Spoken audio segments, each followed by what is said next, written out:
कैसे हो सीए साहब? All good? बहुत बढ़िया। आप कैसे हैं? मैं भी ठीक हूँ सर, मैं भी ठीक हूँ। आइए बैठिए। हाँ सर, मैं आपको एक चीज बताने आया हूँ। हम्म। कल क्या हुआ, कल मैं एक लैपटॉप खरीदने गया।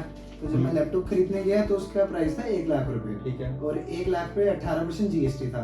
तो उसने बोला कि आपको 1,18,000 रुपए देने पड़ेंगे। ठीक है।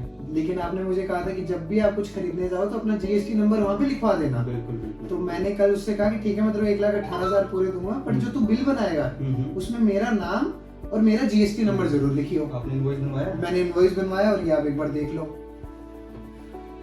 ठीक तो है ठीक है। हाँ, तो जैसा आपने मुझे बोला था वैसे मैंने काम किया, अपना जीएसटी नंबर इसमें लिखवा दिया। अब मुझे अब ये बताओ, जो मैंने 18,000 रुपए कल दिए हैं उसको, इसका बेनिफिट मुझे अपने जीएसटी नंबर लिखवाने से क्या मिलेगा?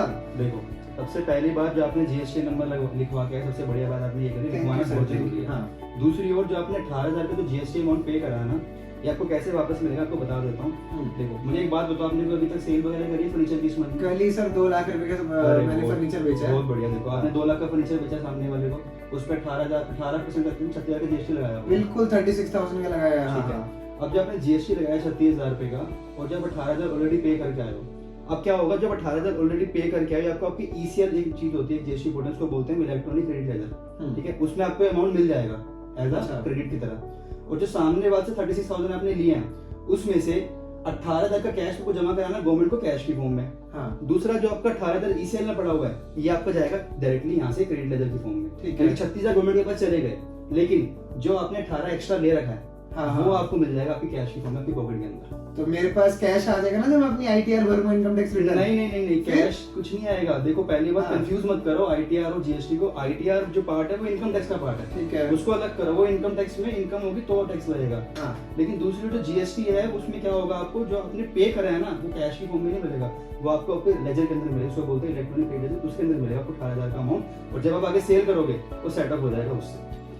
तो अब ये जो 36,000 पे मैंने जो कल जिससे लिए हैं, हाँ, मुझे जो सरकार को भरने हैं, तो मैं 18 ही भरूंगा। 18 जो मैंने वहां दिए थे वो एडजस्ट हो जाएंगे। वो एडजस्ट हो जाएंगे। मतलब इसको बोलते हैं टेक्निकल लैंग्वेज में सेटअप के नाम से हो जाएगा। जो आपने सेल करी उस पे जो टैक्स लिया, हाँ, वो आप क्या करोगे, पूरा जमा नहीं कराओगे, आधा पहले पे कर चुके हो, आधा जमा करा दो, और जो बाकी बच गया वो अपनी जेब में कैश की फॉर्म में चला तो ऐसे ही आगे हम करते रहेंगे। ऐसे क्या आगे बात चलता है सर, रहेगा। आपने तो मेरा ये जीएसटी लिखवा के मेरा तो आपने दिमाग बिल्कुल सॉर्टेड कर दिया। बिल्कुल बिल्कुल बिल्कुल। तो एक बात हमेशा याद रखना, हाँ। जब भी सामने वाले वेंडर के पास जाओ, अपना जीएसटी नंबर देना मत भूलो। मैं तो सबको, अपने मेरे जितने भी फेलो ट्रेडर्स हैं, जितने भी सप्लायर्स हैं, सबको कहता हूँ, अगर तुम्हारे पास जीएसटी नंबर नहीं है तो सबसे पहले जीएसटी नंबर लो। बिल्कुल। अगर तुम्हें मिल जाए तो जब भी तुम कुछ सामान खरीदो, हाँ। तो उसमें अपना जीएसटी नंबर डलवाओ, जिसका तुम फायदा उठा इसका सको। तुम फायदा उठा सकोगे। बिल्कुल, जीएसटी इनपुट के मेरे जैसे सीए साहब हर किसी को मिल जाए तो मजा ही आ जाए। बिल्कुल बिल्कुल बिल्कुल।